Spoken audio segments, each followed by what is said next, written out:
In a quiet town wrapped in morning mist, there lived a postman named Eli Turner. For 30 years, he walked the same cobblestone streets, whistling the same gentle tune, and delivering letters that carried pieces of other people's hearts. But Eli himself, he never received one. One chilly autumn morning, as leaves danced across the road, Eli found a bundle of envelopes tied with a red ribbon. The handwriting was elegant, tender. The first letter read, "My dearest Thomas, it's been a month since you left for the city, but every night I still imagine you sitting beside me, watching the rain fall on the window." The return address was clear: Lila Matthews, 14 Maple Lane. But in Eli's sleepy days, he accidentally slipped it into House 41 Maple Lane instead. That house belonged to Clara Evans, a quiet young woman who rarely spoke to anyone. She lived alone, kept her garden neat, and wore the same faded blue cardigan every day. That evening, Clara opened her mail and found the letter. She didn't know Thomas, she didn't know Lila, but she read it and smiled for the first time in months. The next day, another letter came, then another, each one filled with longing, with the kind of love she'd only dreamed of. She began to wait for them.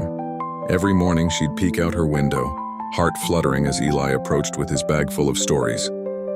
Eli, unaware of his mistake, noticed her waiting and started smiling back. Weeks passed and Clara began to write back. Not to Lila or Thomas, but to the unknown soul who made her believe in love again. Her first letter read, "To the one who writes with a heart I can feel through every page. You don't know me, but your words have healed something in me I thought was gone."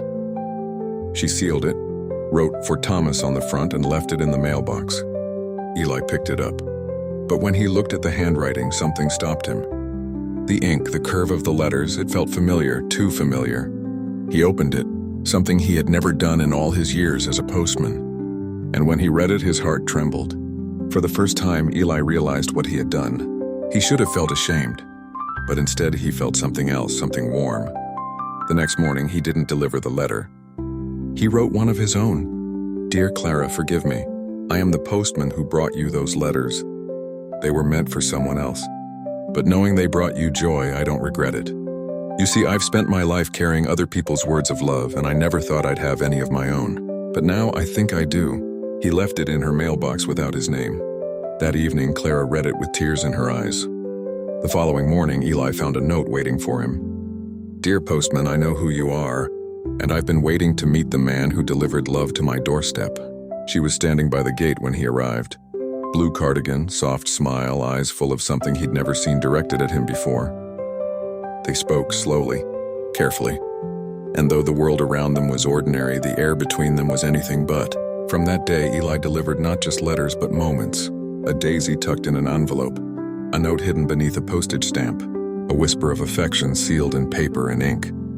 Years later, people in that little town would still talk about them, the postman and the woman of Maple Lane, who fell in love through letters that were never meant for them. And every autumn, when the leaves began to fall, Clara would tie a red ribbon around a small bundle of envelopes and leave them by the window, just to remember the day love arrived at the wrong address and stayed forever.